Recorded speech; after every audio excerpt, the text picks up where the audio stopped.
എന്താണ് വിളിക്കുന്നത്? എനിക്ക് മുകേഷ് എന്ന് വിളിക്കുന്നതാണ് ഇഷ്ടം. മുകേഷ് എന്ന് തന്നെ വിളിച്ച് അഭിസംബോധന ചെയ്യുന്നതിൽ താങ്കൾക്ക് വിരോധമുണ്ടോ? ഒരു വിരോധമില്ല, സന്തോഷം മാത്രമാണ്. നിങ്ങൾക്ക് ഇതിൽ ഇഷ്ടമുള്ളത് വിളിക്കാം, തള്ളക്ക് വിളി ഒഴിച്ച്.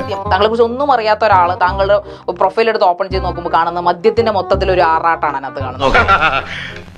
അങ്ങനെ കഥകൾ എന്താ ആർക്കാ പാടി നടക്കാൻ വയ്യാത്തേ? ഒരു ഇൻഫ്ലുവൻസർ എന്നല്ല ഒരിക്കലും നമുക്ക് താങ്കളെ അങ്ങനെ ഒരു ബാഡ് ഇൻഫ്ലുവൻസർ എന്നല്ലേ പറയാം. അങ്ങനെ ഒരു പേരല്ലേ താങ്കൾ? നിക്ക് ഏത് റൂട്ടിലേക്കാ വണ്ടി തിരിക്കണേന്ന് എനിക്കിപ്പോ മനസ്സിലായി.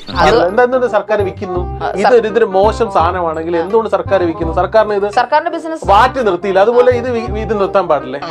ഈ പറഞ്ഞത് ന്യായം. എന്നെ വേണമെങ്കിൽ രണ്ടടി അടിച്ചോ, പക്ഷെ ഞാൻ ഉള്ളത് പറയും. ഓക്കെ, അല്ല സർക്കാരിന്റെ ബിസിനസ് പ്യൂർലി ബിസിനസ് ആണോ ചെയ്യുന്നത്? അതായത് താങ്കൾ നേരത്തെ എന്താണ് കഞ്ചാവ് ബിസിനസ് ചെയ്യാത്ത ഒരു സർക്കാർ? ഇപ്പൊ പിടിച്ച ഈ പുലിവാലൊന്നും പോരെ നിനക്ക്? താങ്കളുടെ ഫിസിക്കലി താങ്കൾ നല്ല ആരോഗ്യവാനാണോ? താങ്കളുടെ കരളിനും ഒരു പ്രശ്നം വേണമെങ്കിൽ ഞാൻ എന്റെ ലാസ്റ്റ് വീക്ക് എടുത്ത മെഡിക്കൽ റിപ്പോർട്ട് മാഡത്തിന് അയച്ചു തരാം. കരളൊക്കെ ഓക്കെയാണ്. കരളൊക്കെ ചെമ്പരത്തി പോലെ ഇരിക്കുന്നു. താങ്കളെ അനുകരിച്ച് അല്ലെങ്കിൽ താങ്കളുടെ ഇത് കണ്ട ഈ കുടിക്കുന്ന ആൾക്കാരുടെയൊക്കെ പിന്നെ കരള് മിക്കവാറും വാടിക്കൊഴിഞ്ഞു പോകാനുള്ള സാധ്യത. ലോകത്തിൽ എന്താ മഹാന ആണെങ്കിൽ ഏറ്റവും കൂടുതൽ കേസ് എടുക്കേണ്ടത് നമ്മുടെ ലാലേട്ടന്റെ ഒക്കെ പേരിലാണ്. കാരണം പുള്ളി ഒരുപാട് സിനിമകളിലൊക്കെ പുള്ളി മദ്യപിക്കുന്നതൊക്കെ കാണിക്കുന്നുണ്ട്. അതൊക്കെ പണ്ട്. സർക്കാരിന് വിൽക്കാമെങ്കിൽ എനിക്ക് കഴിച്ചാൽ എന്താ കുഴപ്പം?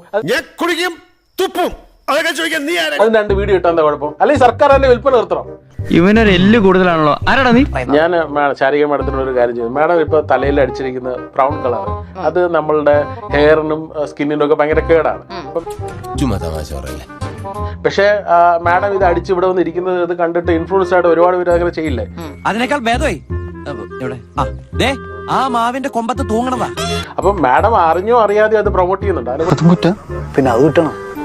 കുറിച്ച് പറയാനും പറഞ്ഞില്ലെങ്കിലും. പക്ഷെ അത് മദ്യമായിട്ട് എങ്ങനെ നിങ്ങൾക്ക് കമ്പയർ ചെയ്യാൻ പറ്റും? അതിനേക്കാൾ വലിയ ഹാംഫുൾ കെമിക്കലാണ് നിങ്ങൾ തലയിലടിച്ചിരിക്കുന്നത്. ഞാൻ ഇതൊക്കെ വളരെ കഷ്ടപ്പെട്ട് കണ്ടുപിടിച്ചത്. ഒരു മൈക്ക് കൂടെ വാങ്ങിച്ചു തരാം, നാട് മുഴുവൻ വിളിച്ചു പോകും. കെമിക്കൽ അല്ലേ തലയിലടിച്ചിരിക്കുന്ന മൈല മെഹന്തി മിക്സ് ചെയ്താണ് അടിച്ചിരിക്കുന്നത്? ഒരിക്കലും അല്ല മാഡം, മെഹന്തി മിക്സ് ചെയ്ത് അടിച്ച ഈ കളർ വരില്ല. ഇദ്ദേഹത്തിന് ഇത്ര വിവരം ഉണ്ടെന്ന് കണ്ടാ പറയില്ലല്ലേ? ഞാൻ മുടി വിഗാണോ? ഏത് മുടി വിഗാണോ? മാഡത്തിന്റെ ഒരു സ്ഥലത്ത് മുടിയെന്നല്ലോ ഞാൻ തലയിൽ വെച്ചിരിക്കുന്നത്. മാഡത്തിന് അതിന്റെ അകത്ത് കുറച്ച് ബോധർ ചെയ്യേണ്ട കാര്യമില്ല. അതുകൊണ്ട് നിങ്ങളുടെ പ്രശ്നം എന്താണ്? താങ്കൾ ഇപ്പൊ പറഞ്ഞ സ്റ്റേറ്റ്മെന്റ് എനിക്ക് മനസ്സിലായി. ഞാൻ താങ്കളുടെ മുടി വിഗാണോ എന്ന് ചോദിച്ചിട്ട് താങ്കൾ ഇപ്പൊ റിപ്ലൈ ചെയ്യുന്നത് എങ്ങനെയാണ്? മാഡത്തിന്റെ ഒരു സ്ഥലത്തെ മുടിയല്ലോ, അതെന്താ തലയിലെ മുടിയല്ലോ ഞാൻ എടുത്ത്. ഓ അങ്ങനെ. ഇതാണല്ലേ ഞാൻ ഉദ്ദേശിച്ച സാധനമല്ല. ഒന്ന് ഷോക്കായി. ഷോക്കോ? ഞാനങ്ങോട്ട് ഇല്ലാണ്ടായി പോയി. ഞാൻ പോകുന്നു. ബൈ.